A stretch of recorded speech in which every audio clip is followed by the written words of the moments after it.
Welcome to the Simply His Coffee Shop. Today we have a very special guest. She has overcame cancer, and her story is an incredible one. And even the way that she got connected with us is a very interesting story. So we thought we'd have her on to share her testimony and maybe help some of you out there that know someone or you yourself are dealing with a diagnosis that nobody wants to get. So we thought we'd have her on so she can share some of what she has gone through, and her life has changed completely because of God and the herbs that he's given her and shown her to get rid of this. She is completely cancer-free, and we're just so happy that you're here. Please help me welcome Lynette. Thank you so much. Thank you for having me. We're very excited to have you. So you got the diagnosis that nobody wants to get. Tell us a little bit of what led up to that and how that came about. What's interesting is when I got the diagnosis, like you said, it's what no one wants to get. No. I was always very healthy, strong woman, working. I'm a mother of 5 sons. Wow. Have an amazing husband. And the only time I was ever in a hospital was to have my 5 amazing kids. So I had no comorbidities. I was never on medication of any kind. And weeks leading up to my diagnosis, a woman knows her body. Yes. And I thought, I can't go to the bathroom. What is going on? I haven't had a bowel movement. Right. And so I called one of my boys, who was my foster child previously, but we'll have to hear more about that for sure. But he's definitely my kid. His name's Victor, and he's a nurse now. And I called him and I said, son, I can't go to the bathroom. And he goes, oh, Mom, sometimes when you get older, you get impacted. Just go to Walgreens, pick up some magnesium citrate, and you'll be fine. So I did. And of course, it flushed me out. A couple of days later, I still couldn't go to the bathroom. I'm like, something's wrong. And that's when I took myself to urgent care. And then they did what? They ran some tests to see? Well, it's interesting you asked that because during urgent care, it was during COVID. Okay. July of 2021 is when I was going through all of this. And when you go to urgent care, if you've ever been, especially during that time, it's, okay, what's wrong with you? Here's your prescription next. Here's a prescription next. So it was quite the ordeal, and there were so many people in there. We're all masked up. So I go up, and this part of the story is in my book, and I go up, and the receptionist is like, what's wrong with you? And I didn't want to say it loud, but of course. To the bathroom. She says, what? And I'm like, you're going to make me say this really loud. Yeah. So anyway, I got in to see the doctor, and he goes, okay, what's your problem? And I said, I'm having problems going to the bathroom, and that's not like me. I've always been consistent. Said the same thing my son said. Oh, you know what? When you get older, you get impacted. I'm 60 and I take Metamucil. So he started to write me a prescription, and he stopped in the middle of it. And I know it was God. And God has been in every part of my journey.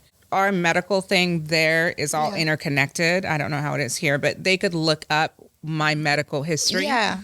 And he says, you've never been sick. You're not on any medication.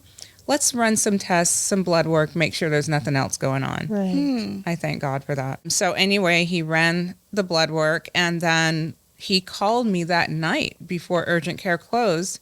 And he said, this is Dr. I can't remember his name. I apologize. And he said, you need to get to your primary doctor immediately. You cannot wait a month. You cannot wait 2 months. And I said, well, what's going on? He says, I've sent all your information to your doctor. So I was like, okay, back to your question about the diagnosis. I'm not in a million years am I thinking what it was going to be. Right. So I'm thinking, it's just, okay, I'm impacted. Something's going on. It'll be a quick fix. Right. So I call my primary doctor on Monday. And again, it's during COVID protocol. She says, Lynette, I'm sorry, we don't have any appointments for 3 to 4 months. I'm like, no. The urgent care doctor said I don't have a month or two. I need to get in right now. Whatever is going on, I need to see the doctor. She says, I'm sorry, we don't have any openings. Oh, my So I hung up with her, again, God, because my daughter-in-law worked in that office. Okay. I called my daughter-in-law. I said, Rose, this is what the urgent care doctor says. She says, oh, no, Mom, you're getting in here today. So I apologize to anyone who got knocked out of the appointment thing that day because she called me back and had says, a cancellation or something. I hope. Too. She says, can you come in at 11? And I said, I'll be there. So I went in. And of course, he has to do his own series of tests. Oh, of course. And so he called me on a Friday at 7:30 in the evening. And I told my husband, this is not good. My doctor does not call me after hours. And I put him on speaker. And that's when he says, Lynette, your scans came back. And I'm sorry to tell you, you have cancer. And I thought a truck ran through our room and just knocked both my husband and I out. And he says, the reason you couldn't go to the bathroom, you have a 12-centimeter mass on your ovaries that's pushing against your colon. And it grew enough that it finally squeezed your colon and stopped you from going to the bathroom.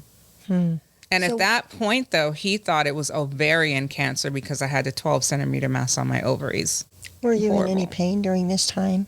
None. So there was just no signs other than just that just the issue. discomfort of not being able to go to the bathroom. So you have that fatigue. Yeah, you have that kind of bleh. But there's no pain, no, and that's why they say cancer and heart attacks are the silent killer. Wow. Yeah. Because it just Sometimes it's last minute. So what kind of cancer did they actually diagnose you with? So I didn't know at the time that there was a cancer doctor for every specific kind of cancer. Right. So my primary doctor referred me to an oncology doctor for ovarian cancer. And when she's looking at the scan, she's saying, this is not ovarian cancer. Ovarian cancer doesn't start here and go up because the cancer was in my breasts, lungs, stomach, ovaries, and my bones. Wow. She said it doesn't metastasize up. She says, I believe you has breast cancer that came down. So then they referred me to a breast cancer oncologist to where she confirmed that it was breast cancer that metastasized down. Wow. So what was the protocol moving forward then from there? What did they do? So what they did was tell me that infusion wasn't going to work, and I never got a clear answer as to why, but she said there was so much cancer that they wanted to give me the most aggressive treatment. And at the time, she said it was a chemo pill that you take twice a day, and we will see if we can just try to give you a quality of life because your scans are not the scans of someone that lives. Oh, my goodness. So, I mean, it was one horrible news after another. And at that point, my brain had just pretty much detached. And everything people were saying after that was like, what? Yeah. You just couldn't. It's like the Charlie Brown teacher, want. Yes, because the world was just spinning at that point, Sure. and I just wanted the world to just stop spinning for a moment just to gather my bearings, but it didn't stop spinning at all. And so she said, you have to start this chemo treatment right away. And I wanted to live like anyone else. And I'd never been on medication, so I wasn't familiar with the whole Western system. So I immediately started chemo, and immediately the side effects started. So the side effects included?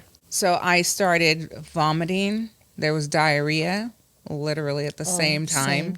I'm sitting on the toilet, and I got a trash can in front of me, and it was just... And because of that, I was constantly dehydrated. Of course. So I was rushed to the hospital for IV hydrations all the time.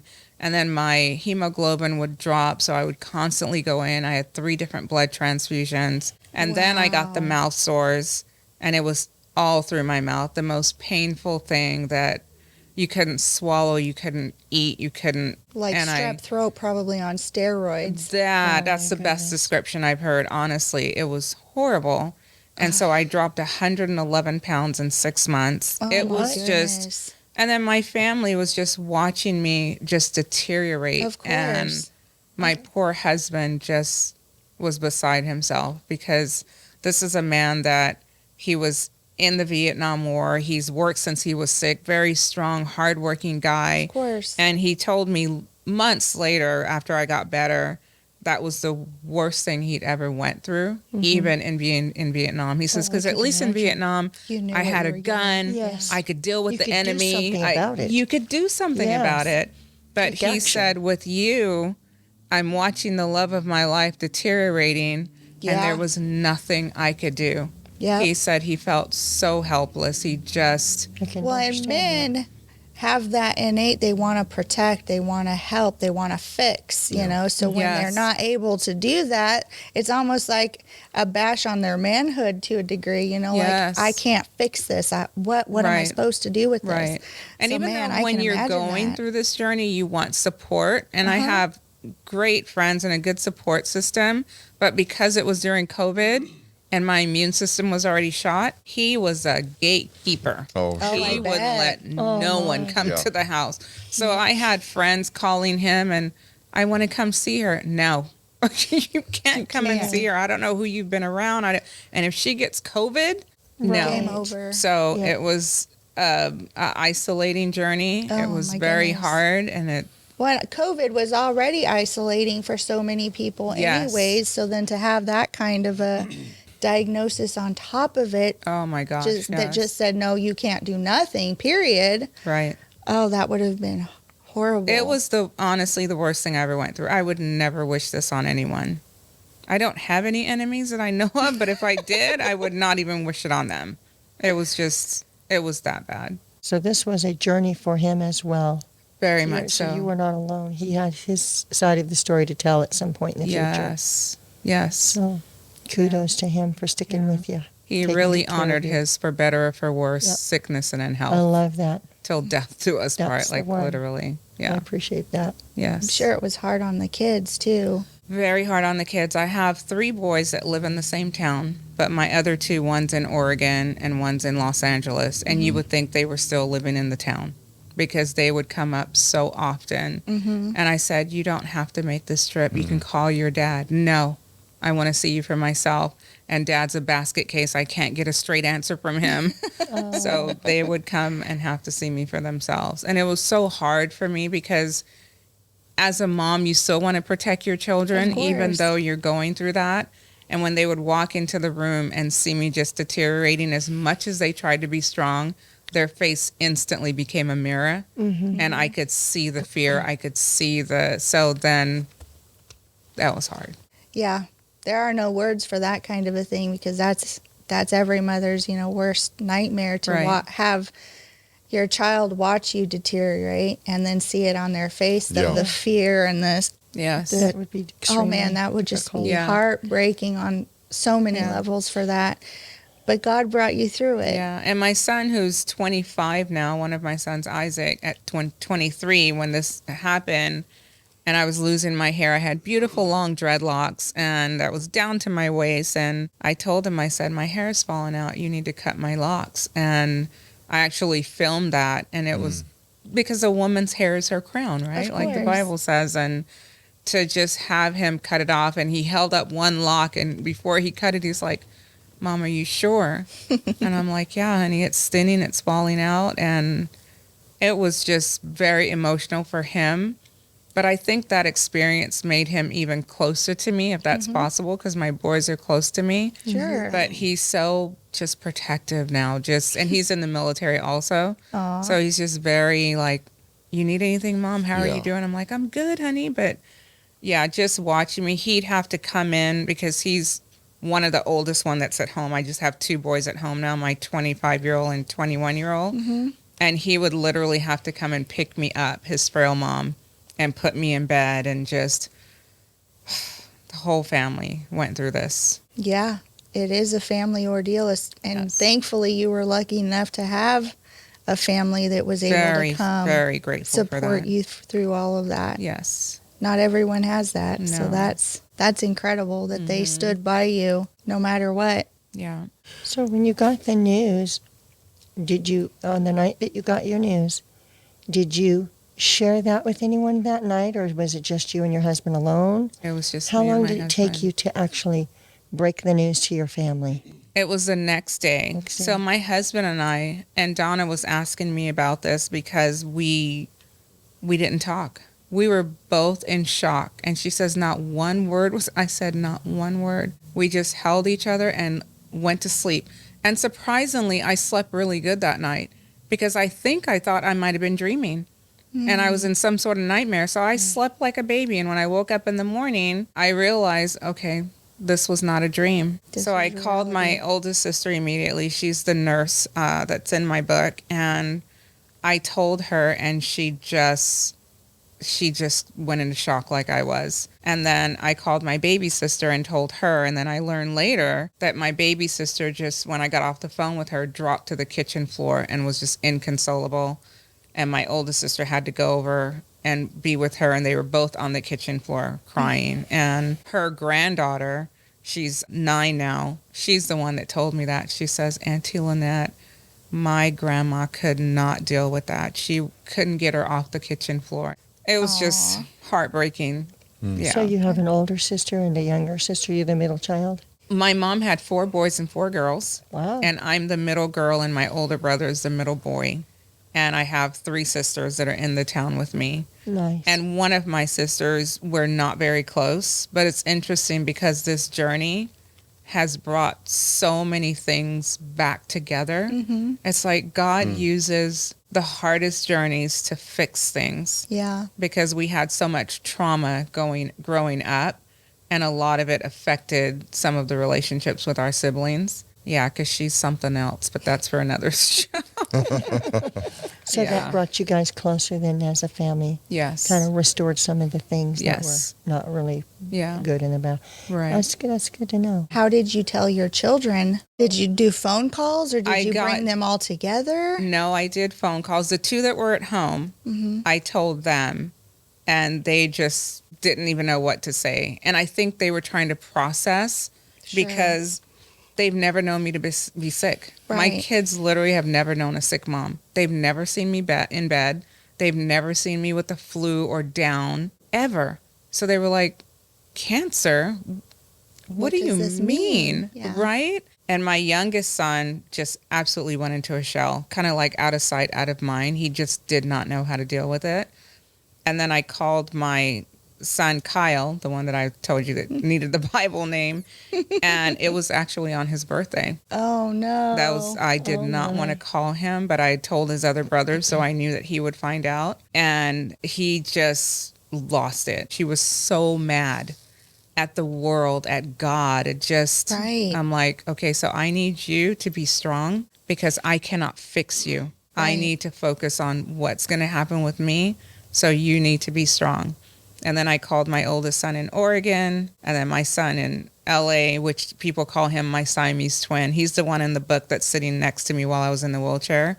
He would come up from LA like he still lived in Fresno, and that was hard for him. All the boys say he's my favorite. We don't have any favorites, but they say, we know Adam's your favorite. So he took it the worst. Yeah, the hardest. Yeah. Well, I don't think it's that moms have favorites. It's just sometimes I think they sometimes connect with certain kids more than others. So I don't think it's a favoritism thing. Yeah. Wow. Yeah. That would be hard telling your kids that. Yes. Especially with not knowing what the outcome would be. Right. Especially since they're telling you pretty much there's no hope for you. We're going to just basically do what we can and leave it. So what was the next steps then that went through? Because obviously that was the hopeless part of your story. What did God do to bring you to a new understanding of what you needed to do in your healing journey? So the turning point for me, I ended up in the hospital 6 months later with my blood pressure 60/40. Oh, and they told my husband that her organs are starting to shut down. I don't know if she's going to make it. And I was literally fading. I knew I was dying. Mm-hmm. I knew when I got up that morning something was off. And it was one of my regular checkup appointments. And my son had to help my husband carry me to the car. I wasn't even in a wheelchair then, but I was so weak. Right. I knew something was happening. And I almost fell before I got to the car. And when I got to the hospital, the technician came in and she took my blood pressure. And I'm looking at the machine and it says 60/40. And she looks at me and she takes it again and it still said 60/40. She rushes out of the room. The doctor comes in rushing in behind her. And the doctor bends down and she looks at me and she says, "Are you okay?" She knew I wasn't, but I guess she was trying to get a response. Right, to see what you would say. And all I remember saying is, "Help me," because I knew I was dying. And I guess before she came in, she had already called the ambulance because the paramedics came in rushing shortly after that. And I remember the guy taking my pulse, and he said, I can't feel a pulse. And my husband is sitting there while all this is going on. And the other technician says, no, I could feel a pulse, but it's very faint. And then they rushed me out, and I heard the doctor tell my husband, I don't know if she's going to make it. Her organs are shutting down. And he couldn't go with me because it of was COVID. And so I'm wheeled into ICU. I'm already fading, and I'm like, I'm going to die looking at the face of a stranger. Who are these people? Where's my husband? Yeah. Where's my family? And I just pretty much surrendered at that point, and I just told God, I guess I'm coming home. And I just closed my eyes. And I don't know how long I was gone or out of it, but the doctor says, welcome back. And I opened my eyes, and I was so disoriented because I was like, What happened? wait, I'm not in heaven. I'm still in the hospital. Okay. God gave me another chance. And I was in the hospital for 3 weeks after that. And I learned that when your body is shutting down, that your brain just goes to protect your heart, your lungs, just what it needs. Of course. So I couldn't walk.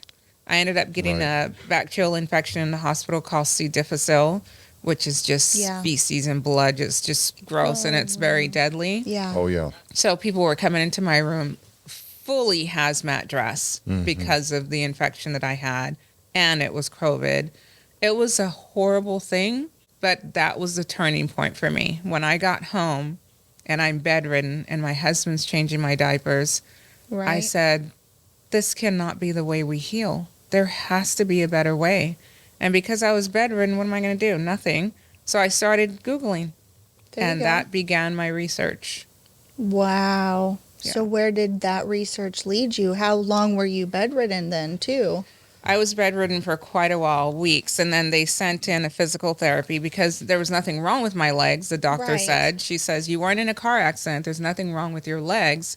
You just need to be rehabilitated. So we're going to have physical therapy come to your home. Remind the muscles that they're what they're supposed to do. Exactly. And all of that. Reconnect that with the brain. Sure. And so when I started researching, and I was telling Joe on his Defender, thing, that it wasn't that I looked up how do people heal with natural medicine, because I didn't know. Sure. I just put, how do people heal from cancer? And then I just followed every story, every link, every lead, so many different things. And there were so many people that had cancer stories, and I would read their stories, and I was so engaged in their story, and I'd get to the bottom, and it would say, for $149.99, click here and we'll send. And I'm like, are you serious? So now you don't even know if the story is real, a bot or a PR stunt. And I'm going to pay money, but there are people that are paying money because they're scared. So I kept researching, and there were so many things that I found that actually cure illnesses. I'm like, why aren't we told about this stuff? That's a good question. Yes, but the three things that God kept bringing me to was his medicines, his medicines. And in part of that, when I made the decision to go with God's natural medicines, not only did I find research that support what I was going to do, but then God's word says, I created the leaves for the healing of the nations. I created every herb for the benefit of man. Right. By my stripes, you're healed. The fruit and the seed within it is meat for man. And every single promise. Right. Paul says, come boldly before the throne of God. I literally said to God, either you heal me with what you created on this earth for me, or you take me home. Because I'm not doing this. And I'm not putting my family through this. Right. And they say faith without works is dead, right? So I stopped all of my treatment and put all my faith in God and what he created for us. And God honored my faith. Did you tell anyone that you were stopping? Didn't tell a soul. Because I was the same way before I researched. We were all about, okay, whatever the doctor says, Western medicine. So I knew if I told my husband and my family, they would just be besides themselves. Oh my gosh. Are you trying to kill yourself? What are you doing? Right. Yes. Wow. So about 3 months into taking the natural medicines, God's medicine, as I like to call it, I knew something was working because I told my husband, I have an urge to go to the bathroom. I think I can go poop. And I went to use the bathroom, and it was a normal bowel movement. Right. And I thought, okay, something's working, Right. but you can't see what's going on inside of your Of body. course. Right. So 3 months later, when I went to have my scan, the doctor says to me, your 12 centimeter mass is completely gone. And then 6 months after that, when I had my next scan, she says, whatever you're doing, keep doing it because you have no more cancer. And this is from the same. No more cancer. No more None. cancer. This was the same person that told her you have the scan. You don't have the scans of a person that lives. Right. So- Right. Wow. Yeah. But what made me really sad is that even though I was really elated at the time and I couldn't put into words hearing what she said, like, I'm cancer free. Even though that was amazing, I had to walk out of that hospital and pass all of those cancer patients that look like me. And she didn't ask, well, what is it that What you're is it that using? you're Yeah, doing? what'd you do? What'd you Yeah. find? Yeah. They just never asked. So is that what brought you to write your book then? And to share your Yes. story publicly? Yes. So Yeah, that you we're gonna don't have to pivot. walk past people without telling? Yes, exactly. Because I told God, this is no longer my life. This is no longer my journey. This is yours. And people need to know if you want to use me as an instrument for that, you've given me the strength to do that. And that's why I shared my story. And I'm just so grateful for you and your family and Joe and being able to put my story into words so that people can know at least there is something else. I just want with my story people to advocate for their health because at the end of Absolutely. the day, it's your health. And if Yeah. you die, the medical industry is going to move on. Right. But someone's lost a husband, a wife, a child, a best friend. So, mom. yes. Yeah. So that's what my story is for. Well, Lynette does have a new book. Here it is. It's called Overcoming Cancer: From Despair and Desperation to Hope, Life, and a Newfound Mission. So you can actually order this book on all the platforms. You can go to Skywatch TV to get it.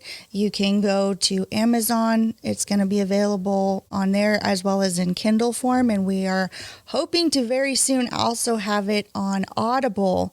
So it's going to be a great opportunity. But we do want to finish this conversation next week because there's so much more to this story with how this book even got published and how Lynette and Joe got connected, because Yes. that's a total God thing as well, and it needs to be shared. So please join us again next week here in the Simply His coffee shop. See you next time.